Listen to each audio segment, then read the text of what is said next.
I was honest. Look at yourself, man. Look at yourself. What am I going to do today to change what I see in this mirror? How you address it is you face it. You face it every day. You face it every single day of your life. I believe that most human beings are only living at about 40% of their capability. And it's a survival mechanism. It protects us from pain and suffering. The second we feel that, our mind says, oh no, this isn't fun. We should back off. We should sit down, find something more comfortable. And there's something about the mind. The mind has the tactical advantage over you at all times. At all times of your life, the mind has a tactical advantage over you. Why is that? It knows what you're afraid of. It knows your insecurities. It knows your deep, dark lies. And it starts to push you away from that. It pushes you in a direction that is comfortable. The mind controls everything. So what I realized was that when I was growing up and I was 300 pounds and I got all fat and I got all insecure, I realized that my mind kept taking me in this direction. When things got uncomfortable for me, when I was facing my insecurities, when I was facing my fears, my mind said, oh no, we have the tactical advantage. We need to get you, separate you from this feeling. This feeling of your life's all about feelings. We want the happy feeling. We don't want that feeling of this sucks. Why am I here? And you don't have any, so you can't answer those questions, so you leave. I started realizing that if in that moment you can answer those up questions and you are now in charge of your brain versus your brain ruling you, that's where all that stuff comes from. So the 40% rule is all of that. You get to 40%, your brain says, we're done. Let's roll, man. This is starting to get painful. This is uncomfortable. So you sit down. So if you know that at 40%, I'm feeling pain. At 40%, I'm feeling pain. That's where the 40% rule kicks in. Now it starts. Okay, I'm feeling pain. My mind's saying all this shit to me. It's saying, get out of here, run, flee. The fight or flight kicks in. Okay, we're done. We're not good enough. It starts telling you all these things. You start to believe it because the mind controls all. This is the time where you have to gain control back of your mind. It's okay, let me see if I can go 45%. And once you start giving yourself more and more hope and start realizing, okay, the mind starts to be, okay, what are you doing? We're supposed to be going right and you're going left. You start then controlling your mind.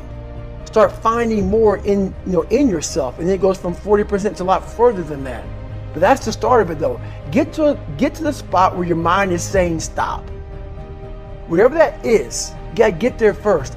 And then that's when that starts to work for you. You gotta control yourself in that moment. A lot of people can live with themselves, look in the mirror and say, I'm okay with being afraid. I'm okay with going on this easy highway over here. The easy highway has all these signs and shit, directions, how to get somewhere. And you have to first be uncomfortable with how you feel about yourself. With that voice that a lot of us like to run away from, we all have it. We all have that voice that's saying, hey man, you're kind of wimping out right now. You're kind of being a little punk right now. But a lot of us say, okay, that's okay. It's okay to tell these little white lies to ourselves. So we first have to face the real you. You have to face that in that dark room. In that dark room is who you are. But in that dark room is where you have to create another human being that walks out of that dark room to face who you are. That's the only way you're going to get over all those things. You have to create someone else. Not like you have two different personalities. It is you. But you have to find strength. And that visualization of almost me cracking out Goggins, like I'm coming out a different person, a person that doesn't give a fuck about anything, who doesn't care about being judged, who knows I'm weak, who knows I'm afraid, who says, whatever you think about me, take it, whatever, I'm here. In the dark room, you face yourself, you realize you want to be better, you realize you don't want to be this weak, insecure person in the world who has all these problems that we all have. We all have. Social media is a great platform to tell you who we want to be, not who we are. The second you think that you've overcome it, you climbed Everest, you're on that last hold, and life will say, not today. And it'll push you down. Went to the mirror, and the reflection in it revealed a lot of bad things.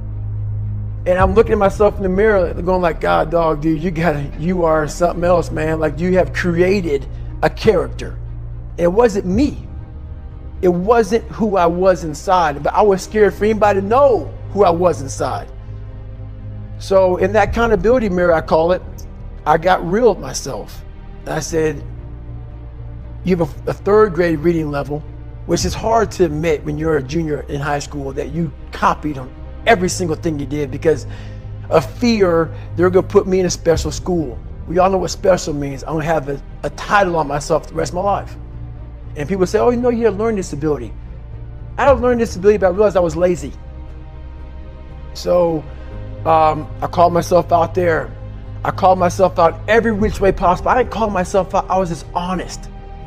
I was honest. Look at yourself, man. Look at yourself. And it was that day, in a couple of days after that, I just got real with myself. And every day I came home, I called the accountability mirror. What am I gonna do today to change what I see in this mirror?